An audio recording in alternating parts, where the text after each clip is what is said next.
माता रानी आप सब पर अपनी कृपा बनाए रखे। जल्द ही नवरात्रे आने वाले हैं। मात्र 3 दिन नवरात्रों के लिए बचे हैं और 25 से नवरात्रे शुरू हैं। इस बारे में हमने पिछले वीडियो में बातचीत कर ली थी और इस वीडियो में हम बात करेंगे नवरात्रों से पहले की जाने वाली तैयारियों के बारे में। तो मैं आपको नंबर वाइज बता देती हूँ कि इसमें हमें क्या क्या सामग्री चाहिए, क्या क्या चीज़ें चाहिए। तो इसमें सबसे पहले आता है माँ की प्रतिमा। माँ की तस्वीर चाहिए। माँ की प्रतिमा मिट्टी की हो सकती है, पीतल की हो सकती है, अष्टधातु की हो सकती है।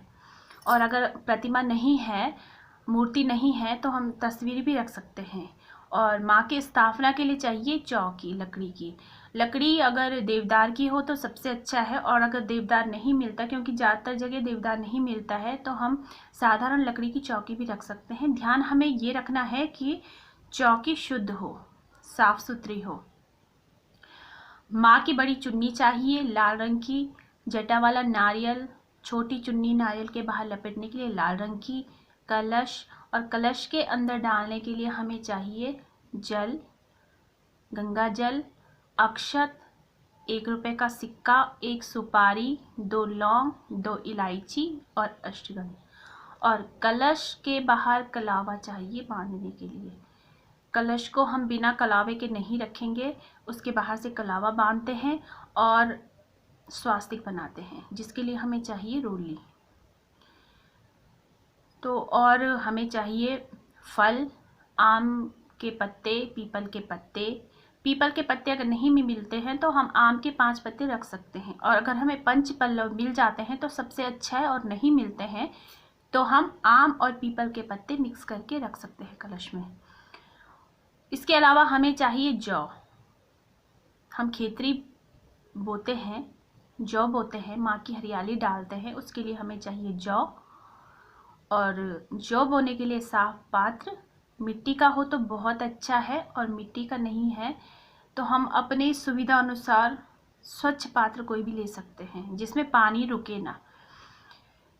और साफ मिट्टी, मिट्टी गीली नहीं होनी चाहिए, नहीं तो जो अच्छे से नहीं उग पाते हैं। मिट्टी सूखी होनी चाहिए और साफ़ सुथरी होनी चाहिए, स्वच्छ जगह की होनी चाहिए। तो इसके बाद हम बात करते हैं माँ के स्नान की। हाँ, इसमें मैं एक चीज़ और बताना भूल गई हूँ, माँ का श्रृंगार। माँ का श्रृंगार रखना भी बहुत ज़रूरी है। अगर हम 16 श्रृंगार पूरा कर सकते हैं तो बहुत अच्छा है, लेकिन अगर हम 16 नहीं कर सकते अपने सामर्थ्य के अनुसार, तो 3 श्रृंगार ऐसे हैं जो हमें रखने ही रखने हैं, जैसे सिंदूर, बिंदी और चूड़ियाँ।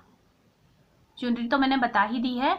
इसके अलावा श्रृंगार में 3 चीज़ें कंपलसरी है रखनी, और अगर हम कर सकते हैं तो पूरा 16 श्रृंगार अगर माँ का पूरा कर दें तो बहुत अच्छा है, लेकिन सामर्थ्य नहीं है तो माँ इन चीज़ों की भूखी नहीं होती है, माँ भाव की भूखी होती है। और फल और भोग, भोग जो होंगे वो 9 दिन के अपने समय पे ही लगेंगे।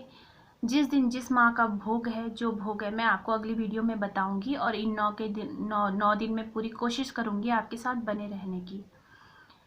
अब इसके बाद बात करते हैं हम माँ के स्नान की। माँ के स्नान के लिए हमें शुद्ध जल चाहिए, उसमें गंगा जल चाहिए, केसर चाहिए, हल्दी चाहिए, और शहद, चीनी, दूध कच्चा हो, और दही। तो इतनी चीज़ें हमें माँ के स्नान के लिए चाहिए। अब माँ का स्नान कैसे करवाना है? माँ को स्नान करवाते समय हमने बर्तन मतलब परात हो सकती है, परात में स्वास्तिक बनाएं, स्वास्तिक में थोड़ा सा अक्षत डालें और थोड़ा पुष्प डालें, फूल डालें। फूल डालने का अर्थ यह है कि माँ को हमने पुष्पों का आसन देना है। उसके ऊपर मूर्ति रखें। अब मूर्ति रखने के बाद हम माँ के वस्त्र हैं जो, उनको हटाकर स्नान करवाएंगे जब, तो सबसे पहले हमें हल्दी, चीनी, शहद, दही, दूध, इन चीज़ों से स्नान करवाना है। बाद में केसर युक्त जल से स्नान करवाना है, जिसमें हमें गंगा जल भी डालना है। तो जो शुद्ध स्नान होगा, अंतिम स्नान माँ का, वो शुद्ध होगा, जो वो जल से होगा। और उसके बाद माँ को जब हम परात से उठाएंगे तो एक लाल कपड़ा बिछाएं, हमें माँ को उसके ऊपर रखना है। किसी पात्र में ही वो लाल कपड़ा बिछेगा, उसके ऊपर माँ को रखना है। और अगर किसी बर्तन में नहीं रख सकते, बर्तन नहीं है, तो हम अपने ही गोद में लाल कपड़ा बिछा सकते हैं। माँ की मूर्ति को हम अपने गोद में लेके उसे साफ सुथरा करें। और एक बात का बिल्कुल ध्यान रखें कि जिनकी मूर्तियों पर माँ के केश हैं वो केशों को अच्छी तरह सुखा लें।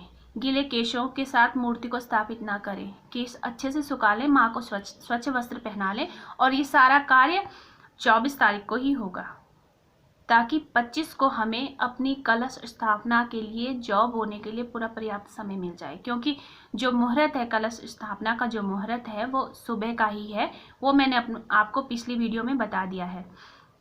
तो ये सारे कार्य हमें पहले दिन ही निपटाने हैं। और माँ के इन 9 दिनों में मैं किस तरीके से माँ की पूजा करती हूँ और मैं कैसे माँ को स्नान करवाती हूँ, मैं पूरी कोशिश करूँगी कि नवरात्रों का जो 24 तारीख का जो दिन है, उस दिन मैं माँ को स्नान करवाऊँगी, तो मैं उसकी वीडियो बना सकूँ। तो मैं आपको ज़रूर दिखाऊँगी कि मैं अपनी भगवती को स्नान कैसे करवाती हूँ। और 9 के 9 भोग हैं जो मैं आपको ज़रूर बताऊँगी 9 दिनों में। एक दिन पहले ही बता दूंगी कि कौन सा भोग चढ़ने वाला है, या मैं 24 को जो वीडियो बनाऊंगी उसमें 9 दिन के पूरे भोग आपको जरूर बता दूंगी। तो जो लोग इस चैनल में नए हैं, जिन्होंने सब्सक्राइब नहीं किया है, तो प्लीज़ रिक्वेस्ट है, प्लीज़ सब्सक्राइब कीजिए। वीडियो अगर अच्छा लगा तो लाइक कीजिए, शेयर कीजिए, ताकि मैं जितना मुझे आता है, जितनी मुझे जानकारी है, मैं आप लोगों के साथ उसे शेयर कर सकूं। जितना मैं स्वयं करती हूँ, जो मैं खुद करती हूँ, मैं आपके साथ उस जानकारी को साझा ज़रूर करूँगी। और जितना मुझे आएगा मैं आपको ज़रूर बताऊँगी। और मुझे अपना प्यार दीजिएगा। इन्हीं शब्दों के साथ आज का वीडियो समाप्त करती हूँ। अगले वीडियो में मिलेंगे, तब तक के लिए जय माता दी।